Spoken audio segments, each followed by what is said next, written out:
Neste exato momento, enquanto você assiste este vídeo, pedras milenares estão sendo secretamente preparadas em Jerusalém.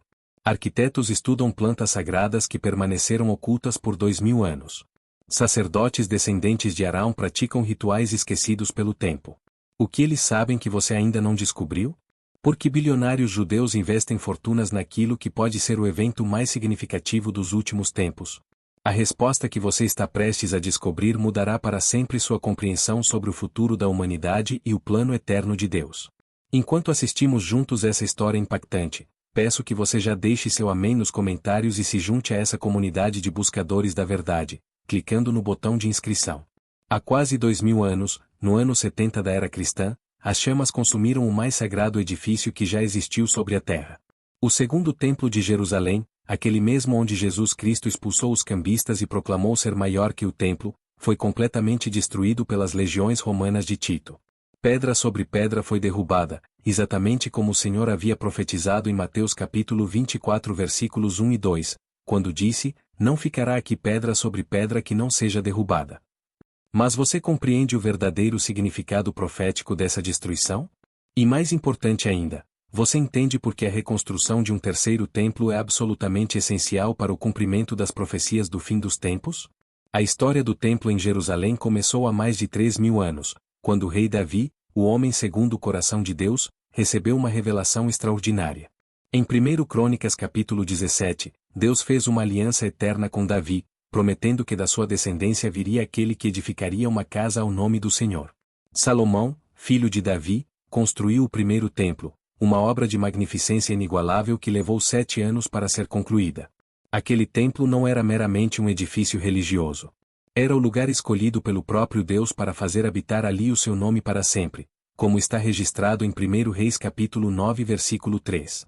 Era ali que a glória de Deus se manifestava de forma visível, ali que os sacrifícios eram oferecidos para expiação dos pecados do povo, ali que o sumo sacerdote entrava uma vez por ano no Santo dos Santos para fazer intercessão por toda a nação de Israel.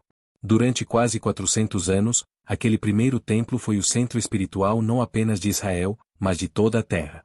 Reis de nações distantes vinham conhecer a sabedoria de Salomão e se maravilhavam com a glória do templo. Mas Israel se desviou dos caminhos do Senhor, e em 586 a.C., Nabucodonosor, rei da Babilônia, destruiu completamente o templo e levou o povo para o cativeiro. 70 anos depois, conforme profetizado por Jeremias em seu capítulo 25 versículo 11, um remanescente retornou do exílio babilônico sob a liderança de Zorobabel. Eles reconstruíram o templo, mas aquela segunda casa, embora sagrada, jamais atingiu a glória do primeiro templo. Os mais velhos que haviam conhecido o templo de Salomão choraram quando viram os fundamentos do segundo templo sendo lançados, pois sabiam que não se comparava em esplendor ao anterior. Foi nesse segundo templo que Jesus Cristo ministrou. Foi ali que ele se revelou como o cumprimento de todas as profecias messiânicas.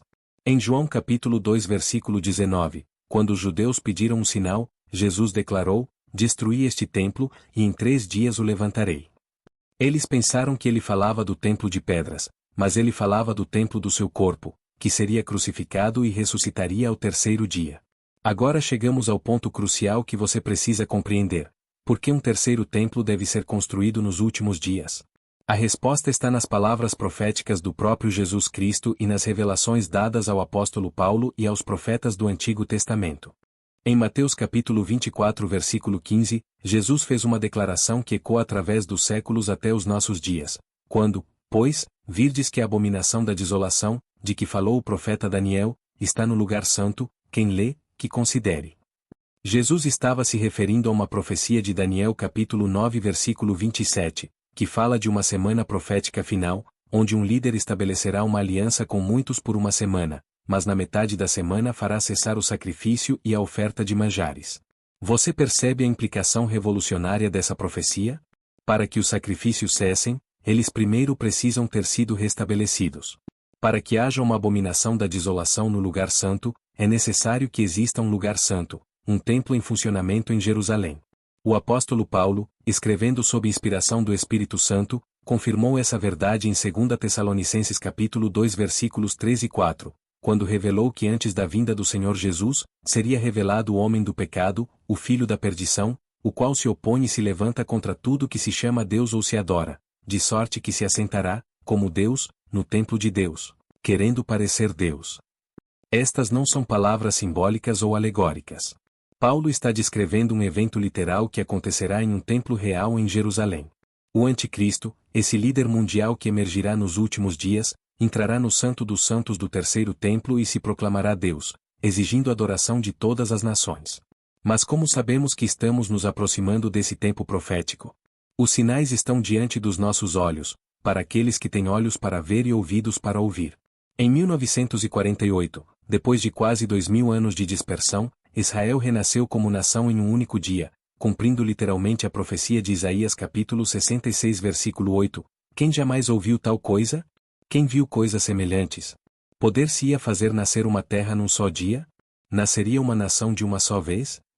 Em 1967, durante a Guerra dos 6 Dias, Jerusalém foi reconquistada pelos judeus pela primeira vez desde o ano 70.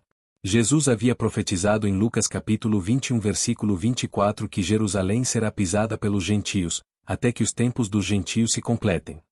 Amados, os tempos dos gentios estão se completando diante dos nossos olhos.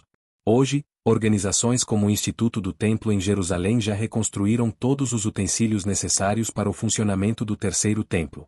O peitoral do sumo sacerdote, com as 12 pedras preciosas representando as tribos de Israel, já foi confeccionado conforme as especificações dadas a Moisés em Êxodo. Os instrumentos musicais dos levitas foram recriados seguindo as descrições bíblicas. Até mesmo as vestes sacerdotais foram tecidas com os materiais e cores exatos descritos nas Escrituras. Mais impressionante ainda, novilhas vermelhas, necessárias para a purificação ritual descrita em Números capítulo 19, estão sendo criadas especificamente para esse propósito. Por quase 2000 anos, não existiu uma novilha vermelha kosher. Agora, várias já nasceram e estão sendo cuidadosamente examinadas pelos rabinos para confirmar se atendem a todos os requisitos bíblicos. Você compreende a magnitude profética do que está acontecendo? Gerações inteiras de cristãos oraram e esperaram por estes sinais, e nós somos a geração privilegiada que os está presenciando. Mas há ainda outro aspecto crucial que você precisa entender sobre o terceiro templo. Segundo as profecias de Ezequiel, especialmente nos capítulos 40 a 48, haverá um templo milenar que será construído durante o reino de 1000 anos de Cristo na Terra. Esse será diferente do terceiro templo que será profanado pelo Anticristo. O templo de Ezequiel será edificado pelo próprio Messias e será o centro de adoração durante o milênio. As dimensões desse templo futuro são muito maiores que qualquer templo anterior. Ezequiel recebeu medições precisas de um anjo, e a área total do complexo do templo será aproximadamente 2,5 km². De acordo com Ezequiel capítulo 47, de debaixo do templo fluirá um rio que trará vida e cura por onde passar, cumprindo também a visão de João em Apocalipse capítulo 22. Durante esse reino milenar, as nações subirão anualmente a Jerusalém para adorar o Rei, o Senhor dos Exércitos, e para celebrar a festa dos tabernáculos, como profetizado em Zacarias capítulo 14 versículos 16 e 17. Aqueles que não subirem para adorar não receberão chuva sobre suas terras. Mas voltemos ao nosso tempo presente. Por que é tão crucial que compreendamos estes acontecimentos agora? Porque Jesus nos advertiu em Mateus capítulo 24 versículo 42, Vigiai, pois, porque não sabeis a que hora há de vir o vosso Senhor. Os eventos relacionados ao terceiro templo não são meras curiosidades proféticas. Eles são sinais dados por Deus para que a igreja se prepare para a volta de Cristo. Quando virmos o templo sendo reconstruído, quando virmos a aliança sendo confirmada por 7 anos, quando virmos o anticristo se manifestando, saberemos que o arrebatamento da igreja está às portas. Em 1 Tessalonicenses capítulo 4 versículos 16 e 17, Paulo revelou que o mesmo Senhor descerá do céu com alarido, e com voz de arcanjo, e com a trombeta de Deus, e os que morreram em Cristo ressuscitarão primeiro. Depois, nós, os que ficarmos vivos, seremos arrebatados juntamente com eles nas nuvens, a encontrar o Senhor nos ares. A igreja será removida da terra antes que o anticristo se manifeste plenamente e profane o terceiro templo. Mas aqueles que ficarem, especialmente o povo judeu, passarão pelo tempo de angústia de Jacó, profetizado em Jeremias capítulo 30 versículo 7, um período de tribulação sem precedentes na história da humanidade. É por isso que a reconstrução do terceiro templo é tão crucial para o fim dos tempos. Não é apenas um evento político ou religioso. É o cumprimento literal de profecias bíblicas que determinarão o destino eterno de milhões de pessoas. Você que está assistindo precisa se perguntar: onde estará quando estes eventos se cumprirem? Você estará entre aqueles que serão arrebatados com Cristo, ou ficará para enfrentar os horrores da grande tribulação? A decisão não pode ser adiada, porque ninguém sabe o dia nem a hora em que estas coisas acontecerão. Jesus disse em Mateus capítulo 24 versículo 44, por isso, estai vós apercebidos também, porque o Filho do Homem há de vir a hora em que não penseis. O terceiro templo está chegando. Os sinais se multiplicam diariamente. O cenário profético está sendo montado diante dos nossos olhos. A pergunta que ecoa do trono de Deus não é se estas coisas acontecerão, mas quando acontecerão, e principalmente, você estará pronto. As profecias sobre o templo nos ensinam sobre a fidelidade de Deus em cumprir sua palavra. Tudo o que ele prometeu sobre o primeiro templo se cumpriu. Tudo o que ele profetizou sobre o segundo templo se realizou exatamente como estava escrito. E tudo o que ele revelou sobre o terceiro templo e os eventos do fim dos tempos se cumprirá com a mesma precisão absoluta. Esta é a hora de vigiar, de orar, de se preparar espiritualmente para os eventos que estão por vir. Esta é a hora de examinar nossa vida à luz da palavra de Deus e nos certificarmos de que estamos em Cristo, pois somente aqueles que estão verdadeiramente nascidos de novo participarão do arrebatamento da igreja. Se esta mensagem tocou seu coração e abriu seus olhos para a verdade profética que estamos vivendo, não hesite em expressar sua gratidão com um like, compartilhar essa luz com seus amigos e familiares, e inscrever-se para que possamos continuar a desvendar juntos os mistérios divinos revelados nas Escrituras. Porque o tempo é curto, e a vinda do Senhor se aproxima rapidamente. Maranata. Ora, vem, Senhor Jesus.